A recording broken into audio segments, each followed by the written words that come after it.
The girl driving the old blue sedan was a senior at high school. She lived on a farm about 8 miles away and used the car to drive back and forth. She had driven into town that night to see a basketball game. Now she was on her way home. As she pulled away from the school, she noticed a red pickup truck follow her out of the parking lot. A few minutes later, the truck was still behind her. I guess we're going in the same direction, she thought. She began to watch the truck in her mirror. When she changed her speed, the driver of the truck changed his speed. When she passed a car, so did he. Then he turned on his high beams, flooding her car with light. He left them on for almost a minute. He probably wants to pass me, she thought, but she was becoming uneasy.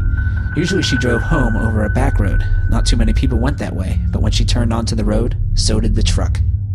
I've got to get away from him, she thought, and she began to drive faster. Then he turned his high beams on again. After a minute, he turned them off. Then he turned them on again, and off again. She drove even faster, but the truck driver stayed right behind her. Then he turned his high beams on again. Once more, her car was ablaze with light. What is he doing? What does he want? Then he turned them off again, but a minute later, he had them on again, and he left them on.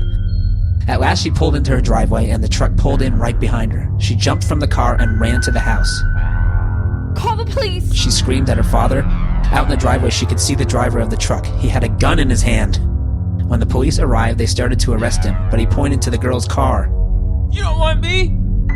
You want him! Crouched behind the driver's seat, there was a man with a knife. As the driver of the truck explained it, the man slipped into the girl's car just before she left the school. He saw it happen, but there was no way he could stop it.